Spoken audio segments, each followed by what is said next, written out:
Ladies and gentlemen, it gives me the greatest of pleasures to give you the Chancellor of Wayne County Community College District and the founder and a host of the Detroit Urban Summit, Dr. Curtis L. Ivery. Thank you, Leland, for such a generous introduction. And let me also thank all of those who are here today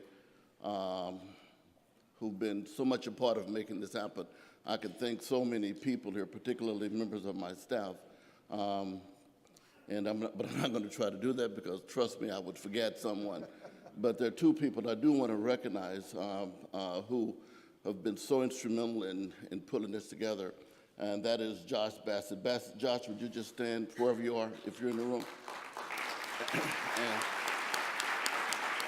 and Christine McPhail. Christine, would you please stand?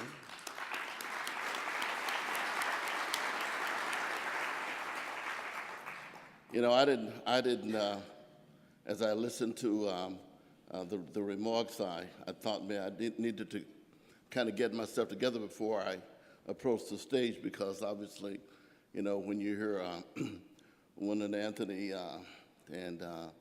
you know, you almost don't recover from that. so I needed a moment or two to kind of get myself together.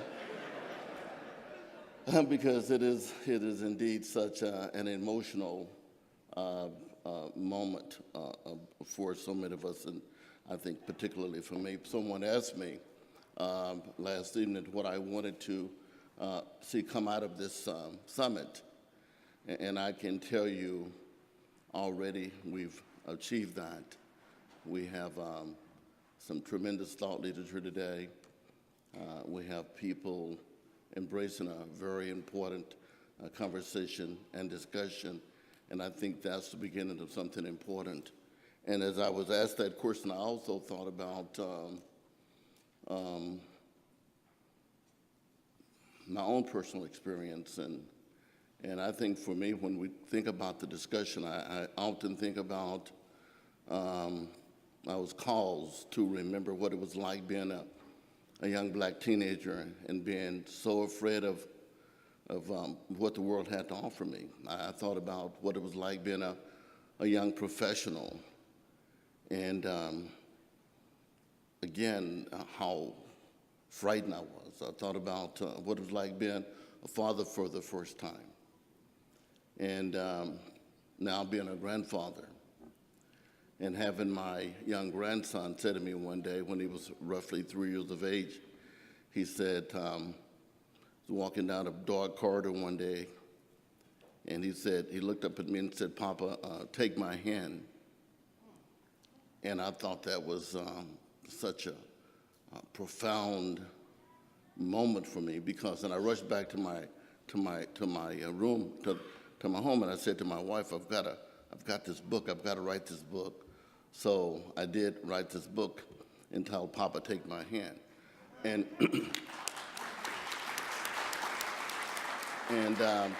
I think that's what so many of our young people are saying today.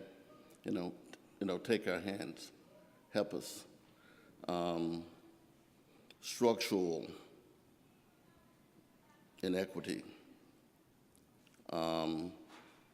We talk so much about the broken family, but it's not so much about the broken family. It's about broken systems. What comes out of concentrated poverty, mass incarceration, unemployment, underemployment, poor health care,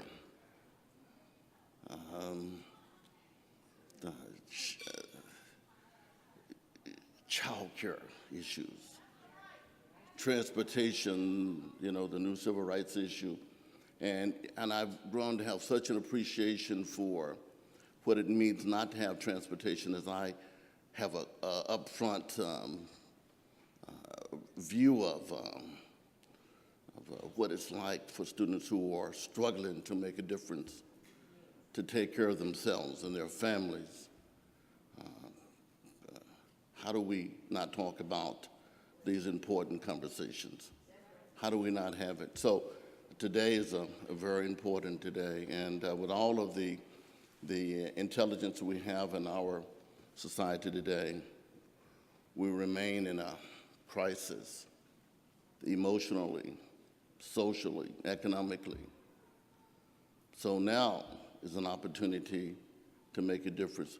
Maybe we don't achieve everything we need to achieve today, but this will be the first step. And I can say, you know, when you talk about a conference like this, why?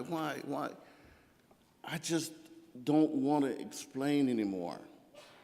I don't want to have to defend students that ought not to have to be defended.